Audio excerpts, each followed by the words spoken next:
Today, our speakers are Dana Bergman and Andrea Canada. I think I might have said that a little quick, so I'm going to say it again as the live button went on. So welcome to Success Skills Unwrapped webinar.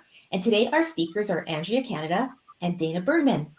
Today's training is brought to you in part by Workplace Education Manitoba. Andrea and Dana are going to take us through exploring trades careers for women. And I'm not going to let them, they are going to introduce themselves and their experience to you as they go through the presentation.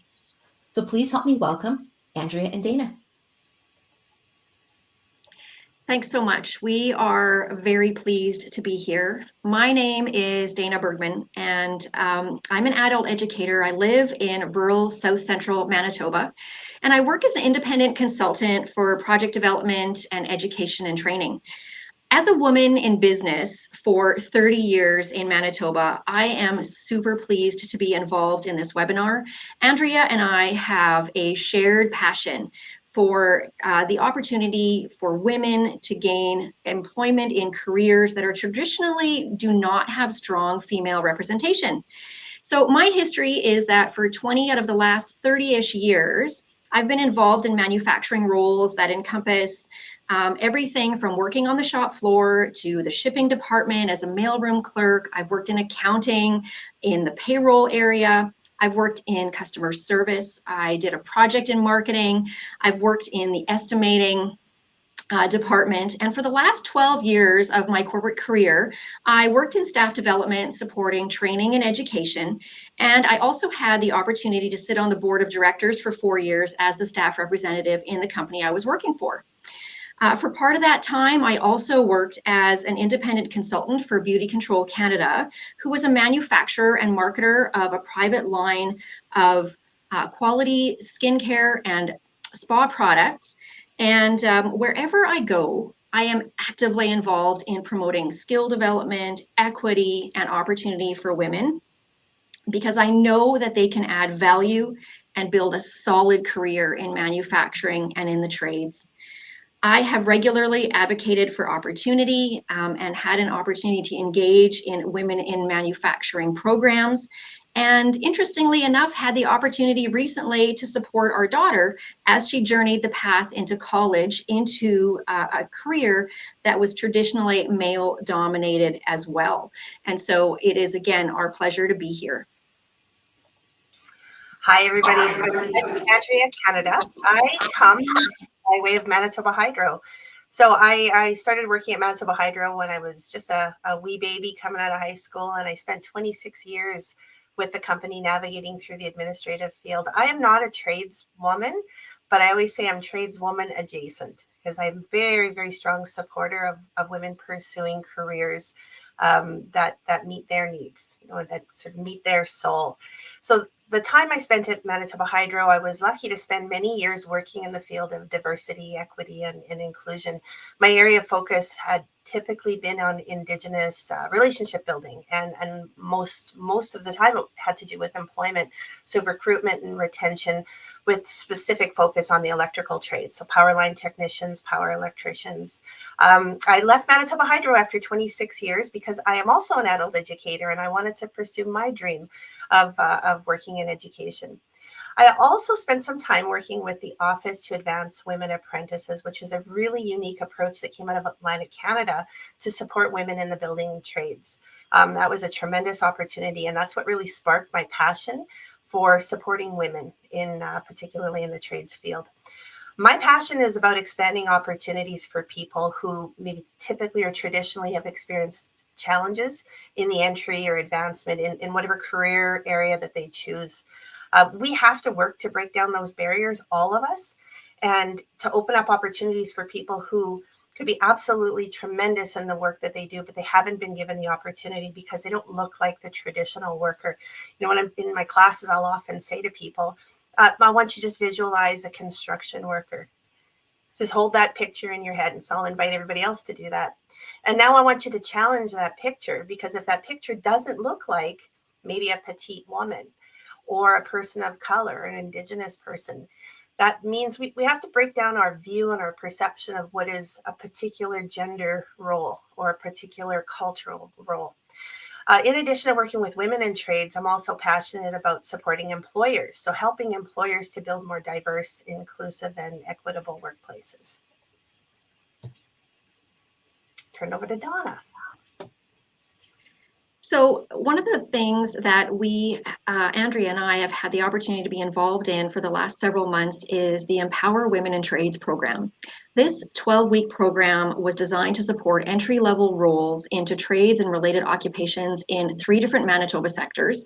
And so it was a tri-sector partnership. It was called a Next Level Collaboration project between construction, so the Manitoba Construction Sector Council, the Film Training Manitoba Sector Council, as well as manufacturing. And so Canadian manufacturers and exporters supports manufacturing, agribusiness, and mining as a sector council in Manitoba.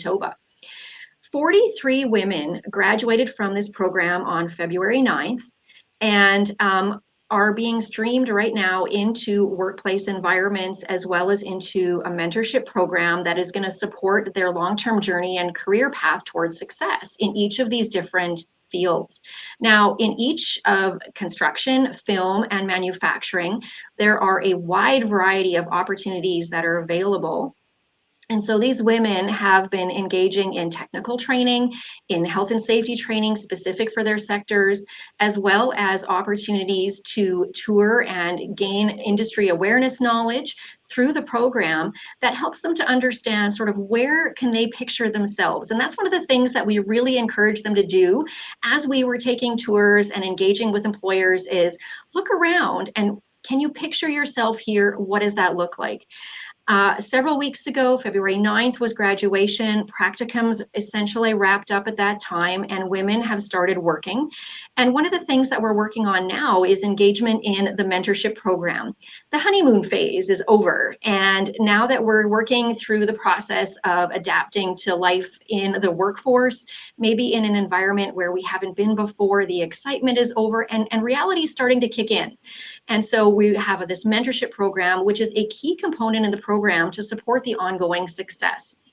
In a couple of weeks, we are having a gathering circle where we're bringing all of these women back together again to talk about, what worked and what isn't working and what's hard and how can we support each other.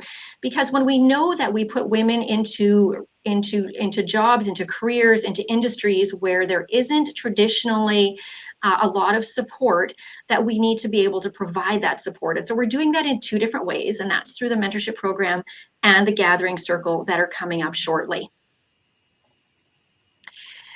When I think of Empower and the Women in Trades program, the words that really come to mind are the ones you see on the screen. It's about diversity, it's about confidence, and it's about community.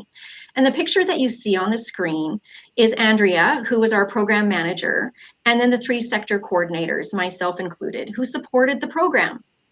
You also are looking at a group of women who represent 4 different ethnic and cultural groups and are only a small representation of the diversity in the Empower program.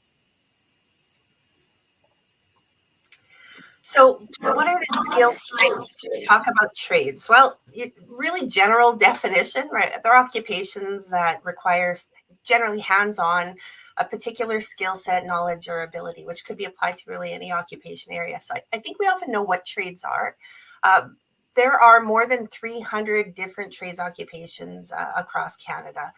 They are typically found in the sectors that you see on the screen. So construction, manufacturing and industrial, transportation, just the service industry, as well as information and digital technology.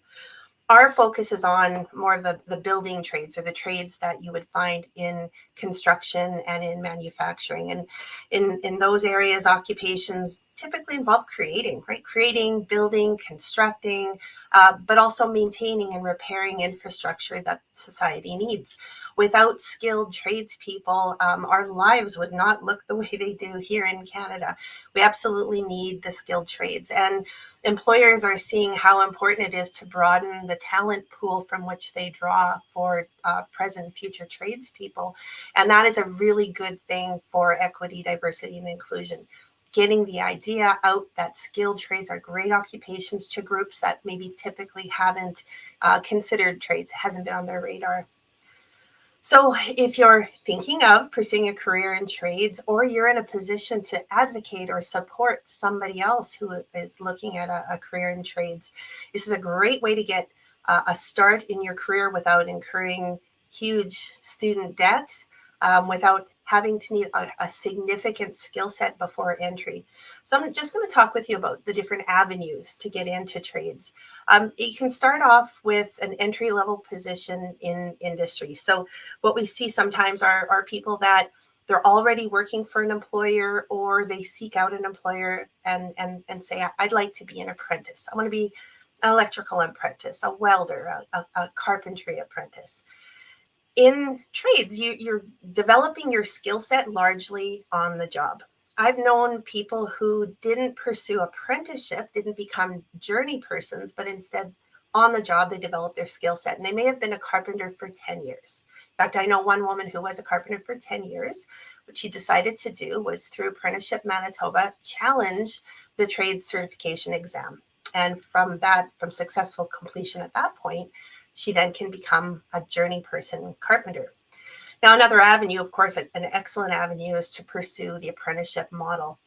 With apprenticeship, there's an agreement that's reached between the apprentice, the employer who is willing to take them on, and Apprenticeship Manitoba, the regulatory body that manages and maintains the act for apprenticeship. In apprenticeship, the balance of learning is 80-20. So 80% of an apprentice's time is spent on the job. So while they're on the job, they're working with a journey person, they're learning hands-on, and they're building their skill set while working and while earning an income, which is a really great way to pursue your career. When they reach a certain level, and every trade is different, when they reach a certain level of hours, then they become ready for schooling, and that's the 20%. So they're in school for a set number of weeks, depends on the trade, and they do that level after level after level. Now, different trades have different requirements. Some are 2 levels, some are all the way up to 5 levels. And with each level comes increase in pay and a designation as a level 1 apprentice, level 2, level 3, etc. The direct entry approach is one approach. I kind of mentioned that before. Individuals that want to pursue their trades career, they're going to work with their employer. They may ask their employer to take me on as an apprentice or seek one out. That's called direct entry. But then the colleges have pre-employment training programs, which are great. So if you want to be a welder, if you want to be a carpenter, you can go to Red River or MITT and pursue academic schooling for maybe 1 or 2 years, or however many years each one is, a little bit different, and gain the skills needed in order to then start their careers as a level 1 apprentice. There are what we call compulsory trades, and compulsory trades can only be practiced by a registered apprentice or a journey person. So there are some trades that you can't do unless you are in fact an apprentice or a journey person. And those are ones: crane operator, industrial electrician. Those ones you must pursue apprenticeship, but there are others that you do not. Some trades are designated as Red Seal. So if you're trained in one province and you gain your Red Seal certification, you can work anywhere across the country. Some trades that are not Red Seal trades means you would have to, if you were trained in Manitoba and you want to work in Ontario, you would have to get Ontario training. There are trades. These trades we've talked about are not the only ones. There are others that wouldn't necessarily fall under apprenticeship, but they are trades or certainly related to trades. And that could be small equipment operators, assembly personnel, maintenance workers. In the heavy equipment or heavy industry, could be operators, skilled laborers, drillers. In Manitoba, in terms of construction, about 7,600 workers, or 19% of the workforce today, are eligible to retire by 2032. And we need about 8,600 additional workers over the next 10 years. So there are tremendous opportunities for entry into the construction field.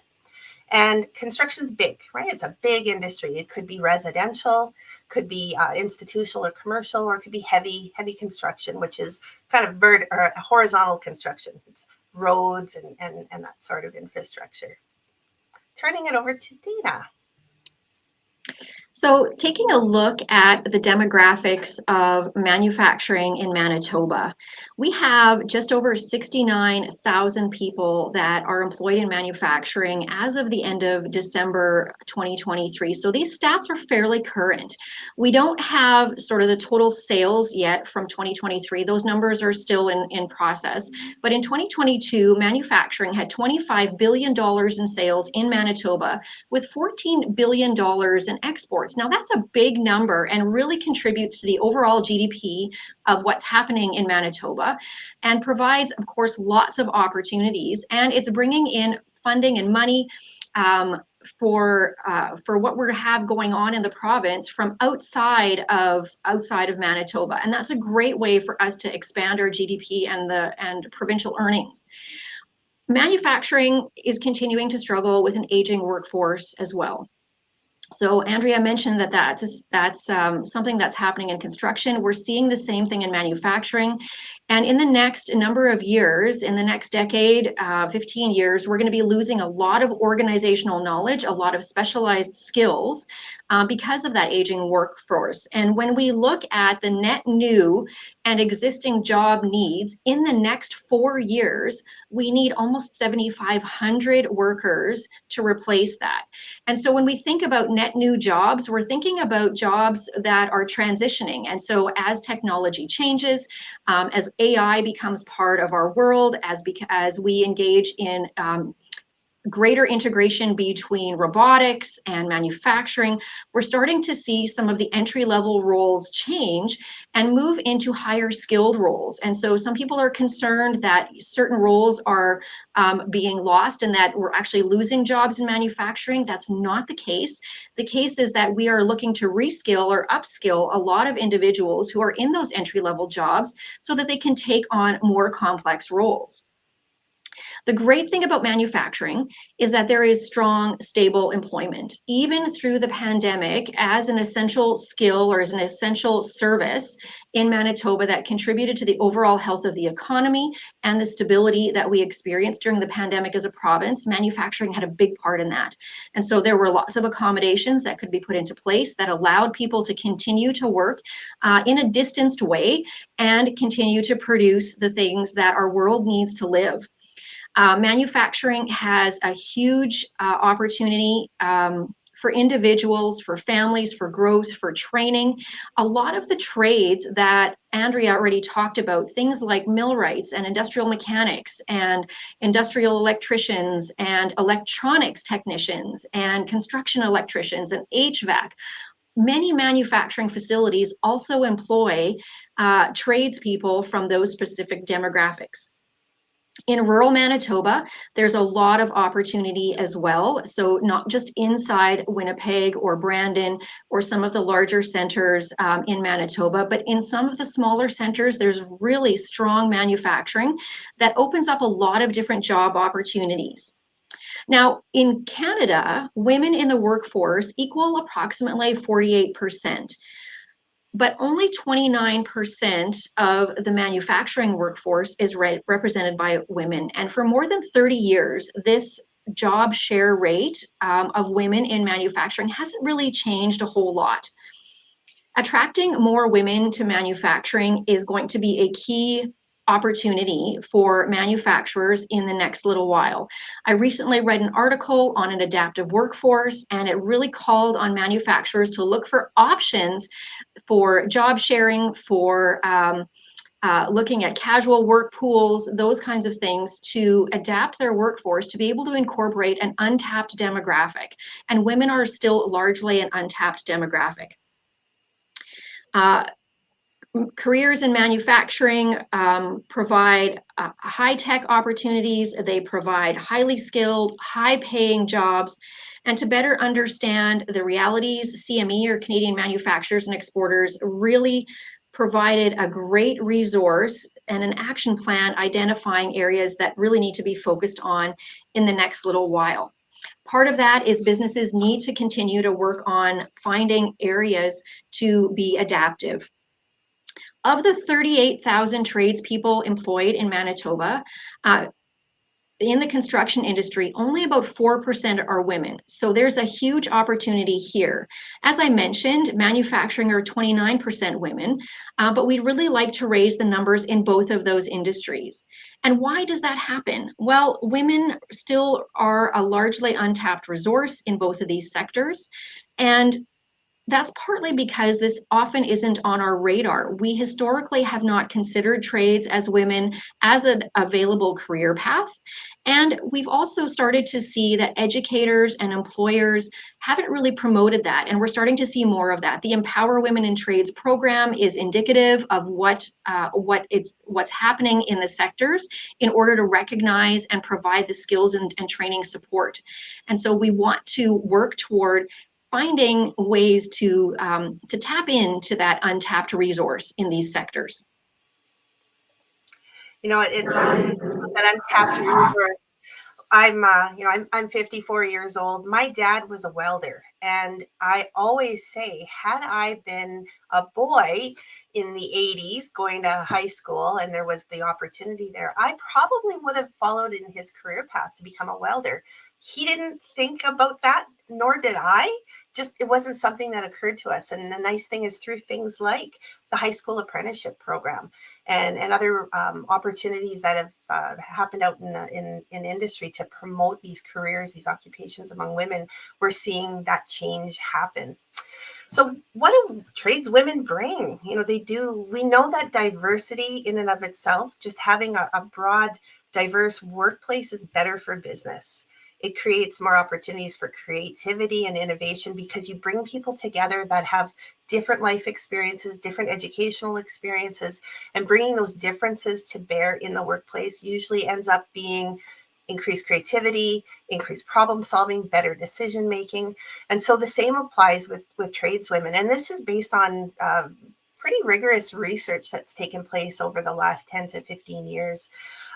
According to employers that have been surveyed, tradeswomen tend to be quite safety minded. So not that their male counterparts aren't, but definitely we see women working safely, following instructions, including standard operating procedures, like being quite careful about that, maintaining equipment and tools well, taking good care of it, and maintaining clean and safe workspaces. Now, this is not the case simply because of our gender. That's not why we're good at these things. It's because, when you are the only one of your kind, and then that is often the case for a tradeswoman, she might be the only one on her crew that is female, or even in her workplace. When you have more eyes on you, you tend to be more careful. And I think the other thing is these are women who have had to overcome significant barriers along the way to do what they want to do, what they love to do. And so they take great care in the work that they do. If anybody's read the Michelle Obama book, Becoming, I remember one story she talks about in there. She says that, being the first Black family in the White House, they had no grace, which meant that really there were a lot of eyes on them expecting them to fail. And so they had to be perfect or near perfect. And in talking with tradeswomen, many of them feel that way. I have to be the absolute best that I can be. So just generally, why trades? Obviously, we're hoping that we'll see more women entering into the trades, into trades occupations, particularly in these industries that we're representing here. But overall, for anybody that would like to pursue a career in trades, they're hugely in-demand careers. You've seen the numbers in construction and manufacturing. We need people, and there's some really amazing opportunities and some excellent employers in Manitoba. Trades careers obviously great for people that like to work with their hands. I don't know how many times I've heard a tradesperson say, I would hate to be at a desk. I don't want to work indoors. I want to be outside. I want to work with my hands. And so if you're somebody that has that desire, this could be a good career opportunity for you.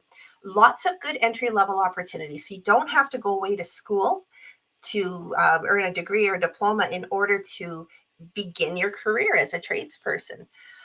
You can learn on the job and grow your career that way. So starting with one company, right from the beginning.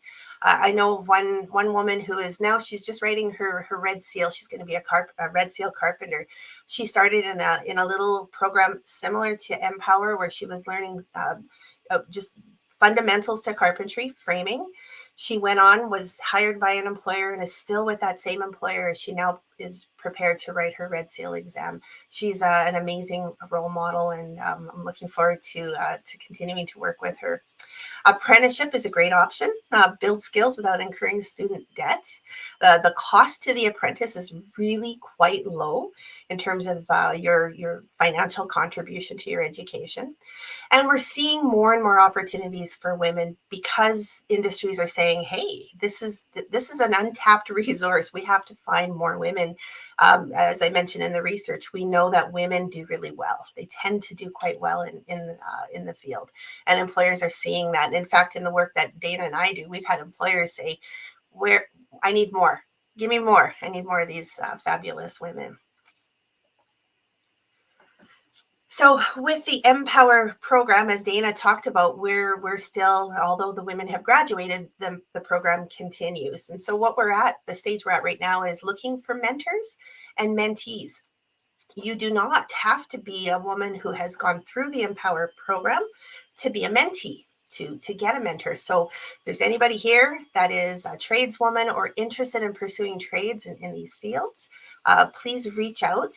Let us know that you'd like a mentor. And I'm heavily in the process now of matching our mentors and our mentees.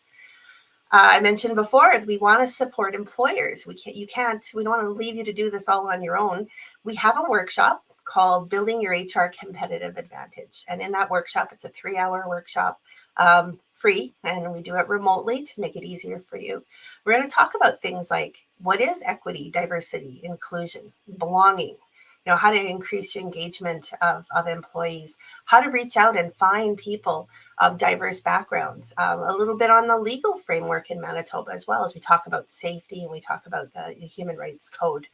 So in the material that you'll be, I believe that the office here will be sharing with you, there are links to both of these registration forms. And finally, just pull together a few resources for you so you know some of the things that are going on in this field of promoting careers in trades for women. The Canadian Apprenticeship Forum is an amazing national organization. They have several different programs, including a mentorship program. They have supporting equity and skilled trades. They hold conferences every 2 years. They also have national leadership development programs. So for women who have attained their journeyman status and want to now move on to become leaders in their organizations, this is a leadership training program that is run nationally across the country, and it's done remotely. A fantastic program. Another really tremendous program is through the Canadian Welding Bureau Foundation. It's called Women of Steel. People may have heard about it. I believe Red River College ran a Women of Steel. MITT is running their 4th cohort of the Women in Steel program, fully funded. Everything, tuition, books, materials, everything is funded. And at the end, the women are able to receive CWB certification and are able then to move on into employment through the start of a practicum. The Office to Advance Women Apprentices now has offices right across the country. Their mandate is to support the entry and advancement of apprentices, female apprentices. There's the Manitoba Women in Construction that represents the interests of women working in all kinds of fields in the construction industry. We have Women in Manufacturing associated with the Canadian Manufacturers and Exporters. They have conferences and they do a lot to support the inclusion of women in manufacturing. And then finally, our Empower Women in Trades program, which we hope to be able to run again. This was our pilot program, but it has shown to be quite successful, and we're looking forward to expanding that program. All right, and now we'll turn it over to you for questions.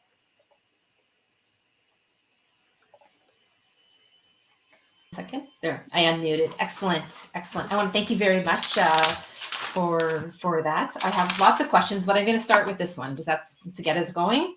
So my question is, how could I know trades are for me without using I like working with my hands? Ooh, that's a good one. Well, the working with the hands, absolutely, hands down, is the one that comes up the most. But if you've ever, what I hear from a lot of tradespeople is they've kind of sometimes grown up around it. They helped, take apart a car, or they're just interested, like, what's going on inside that box? I want to take it apart and see how it works. So those are the things that generally tell people that I want to see how things work. I want to make them work. I want to create and build new things. That's when I think about trades in that way. Outdoors comes up a lot too. Now, that's not it for all trades, but many of them will bring you outside. Roofers and electricians, power electricians and power line technicians. So those are some of the indicators that would tell somebody that that's probably where they want to be. They might hate sitting at a desk. I hear that all the time. Yeah, there's lots of others. I always wonder though about if we understand or talk about the complexity of problem solving, or we talk about the idea of thinking skills and the importance of being able to, as you said, break things apart and put them back together. And we talk about safety and those types of things, but the actual amount of thinking and planning, and it's sometimes people who really like estimating as well, because when you go to a job site, you have to do lots of estimating. It's not the same type of math that we may find in like an accounting field or accounts payable, accounts receivable. So people kind of like, it's very interesting, the skills, those skills for success. It makes me think of the question, and I know you kind of answered it, but I'm going to poke it a little bit more, if that's okay, is how is creativity and innovation part of the trades industry? So I would like to answer that if I can. And that's actually in response to your first question. That's the first thing that I thought of is if you are someone who's creative. And so if you are a woman who likes to do crafts or likes to build things or likes to put together furniture from IKEA or that kind of thing, one of my daughters will call it the how hard can it be gene. If I have the how hard can it be gene, then if I'm willing to try stuff and I'm willing to sort of figure things out as I go, those are really good indicators that you're going to be successful in this role, because in trades, in manufacturing, in construction, we're looking at largely what people don't understand is a creative role. And so the creativity and the thinking and problem solving skills that you have to have, the decision making skills that you have to have, that are really a part of how do we build this successful career, because very often no 2 days are the same. This isn't exactly the same as going to the office and doing invoicing every day or being a receptionist every day. Those are really valuable skills, but there's a lot of creativity and innovation that is required in trades in particular, and even in manufacturing, because machinery changes all the time. You have to learn new software. You have to be able to adapt. You have to be able to troubleshoot. And so a lot of machine operators are also required to be able to manage their own maintenance and their own troubleshooting. And they have to integrate with touch screens and AI and robotics. And so you have to be able to think on multiple levels on a regular basis. And so how do we innovate around the skills that we need? That's a really great opportunity to be creative and innovative. And I'll add in there, collaboration. When I think about the ability to work with others, absolutely, you're going to have to work with others in your trade. You might work with your journey person or your apprentice. You have to work with other trades. You may also work with the engineers, with the folks that are involved with design. So being adaptable, because as Dana said, every day is different. Being able to effectively communicate with different parties. Sometimes it's, the hydro will have to come out, or you have to wait and have to wait until, underground lines are located, things like that. So when I think about all the skills for success, they're really almost all at play for a tradesperson. One of the things to consider that I've heard other people say that just wasn't mentioned, I just want to share, is that idea of just being able to go around the city and actually know that innovation or creativity came because of something you did, or in the manufacturing plant when they've actually created a part of a plane and then they actually take their team to go see that plane actually on site and see it live because they've been making and producing it. So it is quite fascinating. People say to me to know that, like, I actually built that, or I was actually part of that, so we talk about pride in our work and the ideas that come from it. And, it takes many, many, many types of trades to make anything come alive. So it's not one trade that usually does anything that we see. It really is, as you mentioned, the collaboration. So here's my next question. and I'll be looking for questions, is what can we do as a society to make the movement more efficient? This movement of women and underrepresented in trades. What can we do as a society? Well, I think one of the things is to challenge the gender roles, to challenge what we consider is a normal woman's job or a man's job. Like I want to get rid of that vocabulary altogether and focus on desire and skills. Like, what do I want to do? And am I skilled? Do I have the knowledge? Do I have the capacity to do that? Gender shouldn't factor in. It still does. We're early on, relatively early in the stages of breaking down some of those gender barriers. We need more role models, right? And that's starting to come as well. It's quite exciting to see the women that are excelling in their careers and going, beyond their receiving a red seal. Now they're running companies. I think of a person like Colleen Munro, who owns Munro Construction, who is an absolute, dynamo leader in this province. So breaking down those gender roles, really questioning why we think of one gender or another performing a job. Dana, any thoughts? I want to take over. I'll just talk. Yeah, I think the language that we use can also have a very strong influencing factor on whether somebody looks at a position and identifies themselves in that role. So as an example, if you are a drafting technologist, that's a very different field than if you're looking for a draftsman. And so as an employer, what can we do to position our language and our communication that invites a broader set of application and resumes that are, for interest when we are advertising for different positions? And so we don't often recognize that our language plays a big part in that. And so how we position our communication can have a really big impact on whether somebody's even going to look at applying for that. Because a woman might look at a draftsman position and go, I can do that job. But if I go to the website and I don't see any women on the website, and I don't see any visible minorities on the website, and all I see is white middle-aged guys in a hard hat and a vest, then I'm going to ask myself, do they really want a drafting technician who looks like me? And so I think how we represent ourselves in terms of our social media presence, in terms of our websites, how we position ourselves on our websites, and then language. Those are really key things because, when I think about many of the college students that I've talked to, as they're looking for employment or seeking practicums, they're doing their research. They're very savvy and they're doing their research. They're looking up companies, they're checking their Instagram accounts, they're looking at their websites, they're checking their values and vision. And so if we are not advertising that we care about diversity and we are not showing that we care about diversity, they're going to be picking up on that. And they're going to be making decisions that are going to lead them to the organizations like Colleen Munro's, where it's evident that diversity is cared about. And so in order for us to be able to make an impact and a difference, we need to be looking at the messages that we're communicating. And a big part of that is representation and language.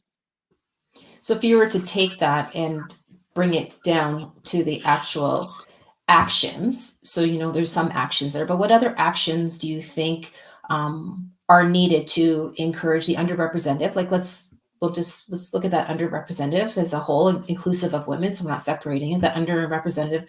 What kind of actions do we still need to be taking?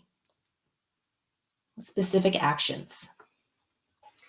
Well, a couple of things. So I think Dan outlined some really good ones in terms of recruitment practices, things that you can do. I'll take it to the next level when we think about interviewing, for instance. So we're assessing applicants who've applied. Are we giving equal value to everybody? I had one tradeswoman who was getting advice from her colleagues who said, well, if you apply for the job, don't say your name is Rhonda, say your name is Ron.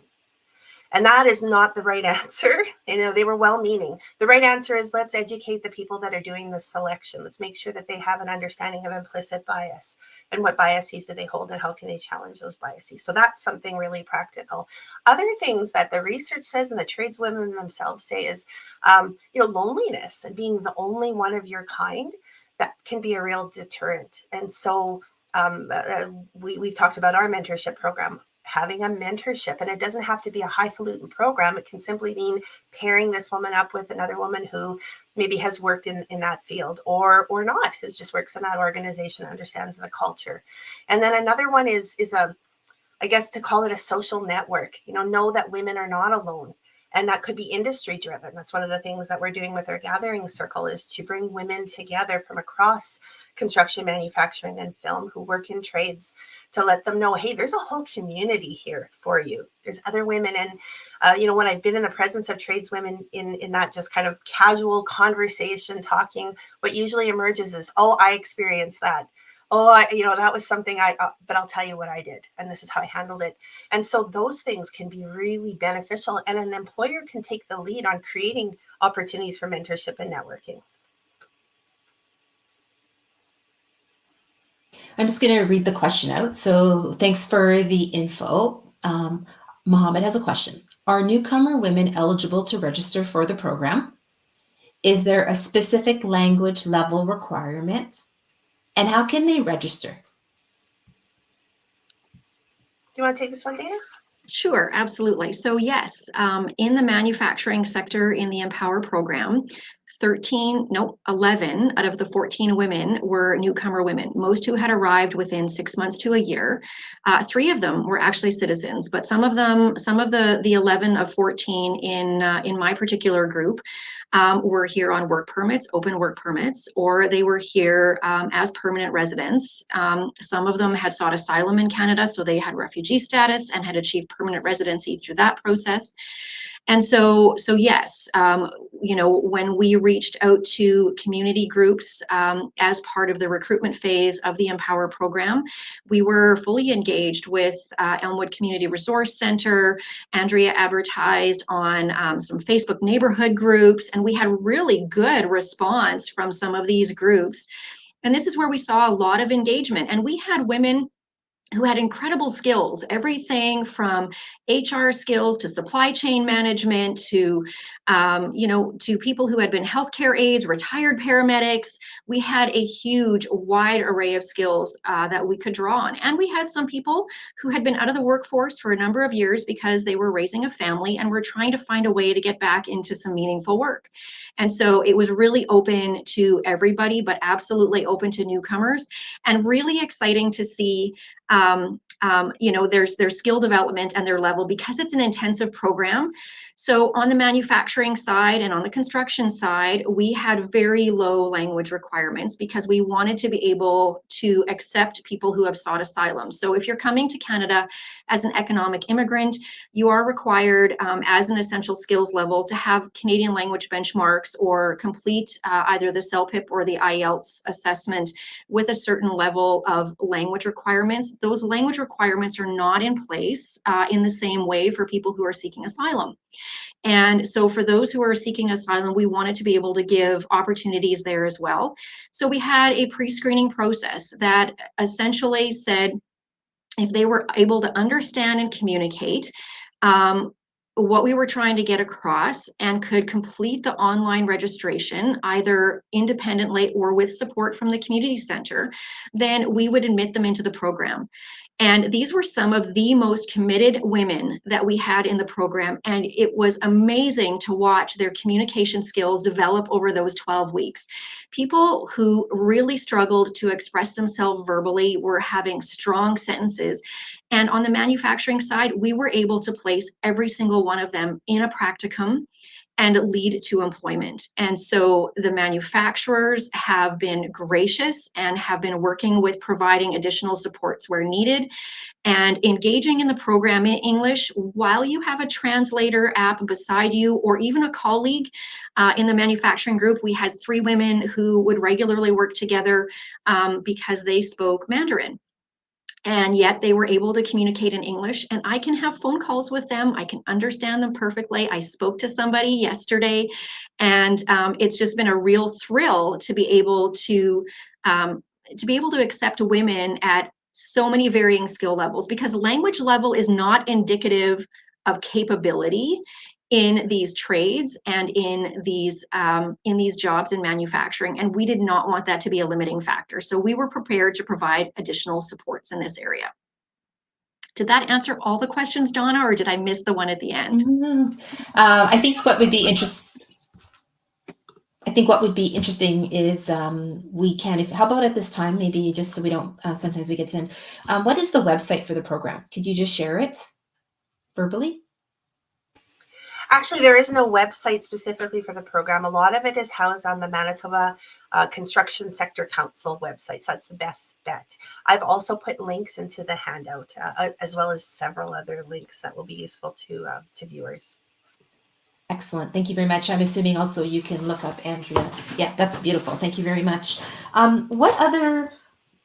is it that I would go? I'm just going to change the focus. How would it go that I might change? How would I go about like talking to my family about wanting to be in trades? Like, how do I start that conversation? And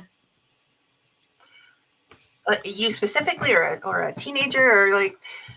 I've got lots of construction experience, actually. So, but actually, I do.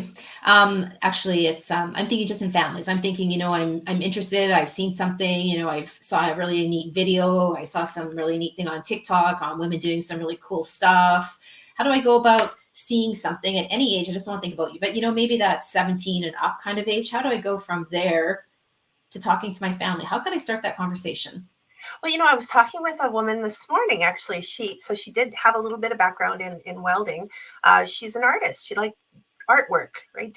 I believe that was because I know of her father, that would kind of led her into welding, and she's exploring some other opportunities. And, I shared with her, the process, like what is the process of getting into a trade? We can talk about where do you get educated, or what are some really good employers out there. So that's a good place to start, to take a look at what will I be doing, right? Because it'll vary whether, depending on the trade that you're in. What does it look like? What does a day in the life kind of look like? With our Empower program, we were lucky enough to have employers take the women on tours and allow them the opportunity to kind of get their hands in on it. I don't know that it's when I've talked with people, whether the young people or even women, many women that are in trades now are women that have had other careers for years and years, and they're making the change at 35, 40 or onward to go into trades. I haven't found anybody that suggested it was a difficult conversation, right? It's like, this is something I think I would like to try. The pre-employment programs at the colleges, the unions will often have sometimes or even fairly short-term training programs that give you the introduction to like plumbers and pipe fitters. UA 254 has some really great programs to get you interested in plumbing and pipe fitting. So, the conversation should always be around, what do I think I could see myself doing? And what am I good at? And what's the market out there? What are the opportunities that are out there that could lead me into a really lucrative career? So I'm just going to challenge that just for a second, Dana. I'm just going to challenge it just for a second. I think I'm challenging it from a point because I do believe in it, right? So it's a question from a belief point that, there's more opportunities. My question is that, we do have a societal view of this topic, right? We do have a society, and I agree that the things you've all shared, I'm in alignment with. So the idea though of just understanding, like, that maybe just sharing people that, having this conversation, it's not so much that it's difficult, it's doable, but understanding that it might take your family some time to get on board. You know what I mean? Like, I think that's an important part of the conversation, because for some people that's important. They need their family on board before they might do something. They might not, male or female, right? It's not just a gender thing here at all. And so just understanding that as you are talking to your families, to realize that maybe they might be a little uncomfortable because of the biases they hold, but to encourage them to keep the conversation, keep the knowledge going. Don't start saying, if you don't support me, then don't create an anger spot around it. I think education can do that. I think taking new career paths can do that. And I like to talk about that reality sometimes, and saying, just ease your family into it slowly, maybe, if you don't just just don't throw that wrench right at it sometimes, you may not, it's not always easy for people to see a change, right? Because maybe families want to stretch and change and be that new movement. So we have to understand it's not as easy for everybody. You know what I'm trying to get at? Yeah, so I think that, even when we consider the generational gap between maybe my parents and my children and the differences in how they made their choices, right? One of my kids went into civil engineering tech at Red River and graduated last year as one of only 4 women in her class in a cohort of 30, so that the percentage still isn't very high. And so how do you explain to grandma and grandpa that, I want to go into construction when I'm a female? And so the biases that are there. But I think that, having that conversations, having an opportunity to have someone mediate for you. And then also one of the things that I highly recommend to individuals when I'm engaging with students in high school, if I'm doing a training session or that kind of thing, is reach out to the organization or the school that you're looking at and ask them if you can do a day in the life. And so some of our children have had an opportunity to do a day in the life where they've been able to go right into the classroom and observe. They've been given, tokens or certificates that they can access the cafeteria. And so, one of the things that we struggle with in Southern Manitoba is that we still have a really low rate of high school students that are graduating that move on to college or university. It's between 10 and 20%. It's not very high. And part of it is proximity. Part of it is the level of academics. Part of it is finances and so all of those things. And so how do we do that? How do we encourage that? How do we support that? Because we want rural kids to go out and get that education and then bring it back to the rural areas, because we know that rural kids are more likely to come back to rural jobs. And we need all of those skilled jobs in rural areas as well. And so a day in the life and going into experience some of the smaller campuses. MITT is fantastic. You can reach out to the advisor group there and say, hey, can my kid come in and observe in the network and computer technology program, which I think the name has changed now. But can they observe in the classroom for a day and experience the campus? Because if you're from a small town, moving into Winnipeg to go to university where there's 50,000 people on campus any given day, and you're from a town of 5 or 10,000 people, that can be really intimidating. Moving to a smaller campus and looking for some of these other opportunities can be much more manageable in terms of even the emotional ability to connect with individuals. And so maintaining that contact or looking for those abilities to stay connected or get connected with advisor groups that can give you an opportunity, because you can often bring your parents. And because we want to know what our kids are doing. And so as young adults and early 20s, it's okay to ask for those opportunities and to reach out to somebody that can help you facilitate that if you're not sure how to do that. Yeah, for sure. Yeah, for sure. There are all those markets. I do just want people who maybe are sitting there thinking, I am interested in this, but when I do bring it up, I'm not getting all the support they need. I just want to encourage you to keep finding ways to connect with them, because it is a strong reality, because I see it when I'm sitting at dinner tables. I see it when I'm hearing places. So just want to share the comment here from Mohammed. He has been kind enough to put up the website I believe you're referring to. So thank you very much for that. One of the things you did talk about sort of early on was talking about examples of upskills that we could see. So we talked about the robotics and AI. It's absolutely fascinating what's going on in those fields. What are some of those upskills that we could talk about, maybe to enlighten us on some of those new skills or new types of jobs that are going to be there? So if you answered it, I apologize, but I thought it could you maybe use a little bit more depth. So you're talking about, are there like new trades? I'm not sure I can answer that question. Yeah, the idea was that at one time there was entry-level jobs, but there's new jobs that are going to be coming up that are going to be more upscale type jobs because of robotics and AI coming in. And so when you were saying that, I was trying to think to myself, like, what might be a consideration of an upskill that our audience could think about. That's all. Right. So in manufacturing, there's a lot of changing and improving. So we talked a little bit about creativity and innovation. And so companies, manufacturing companies, as well as the vendors that supply equipment to manufacturing companies, are constantly looking for ways to become more efficient, more effective, more adaptable. And one of the things is, we often talk about collaboration and working with others as a key skill in the workplace. People don't often consider the idea that collaboration isn't required just with other humans. You do have to collaborate with machinery. And so you have to collaborate and be able to work alongside with robots. And so robots require software programming.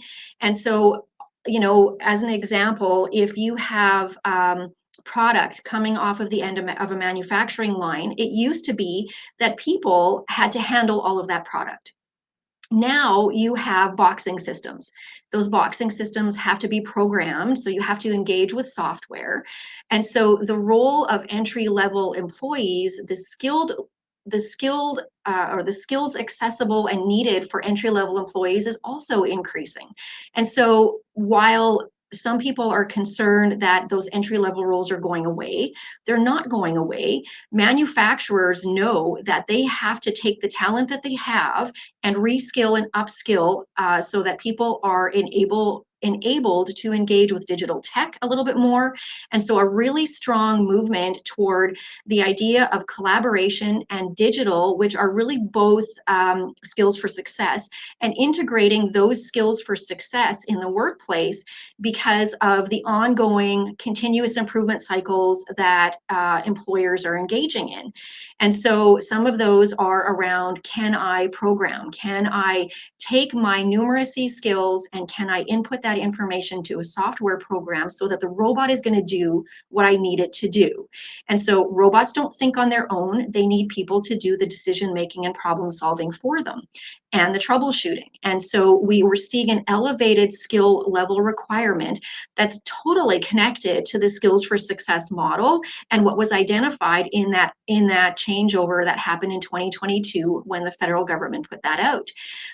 And so that has a profound impact on what's happening in manufacturing.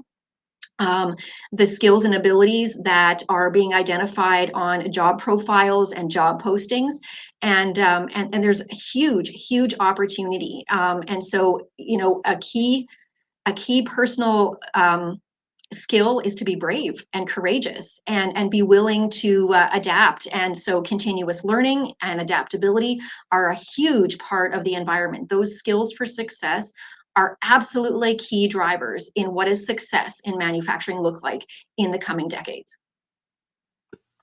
So quick question in regards to the mentorship. So did I understand you correctly that men and women could be mentors for the program? Yeah, so we have a couple of men who have applied as mentors. They're from the painting field, because in construction the women were trained to be painters, decorators. And so we've been really happy about that, partnered up a couple of the women with men. When I've talked with tradeswomen, they've often said, yeah, like I have a guy at work who's my mentor, and we talk the technical stuff, and then I have a female.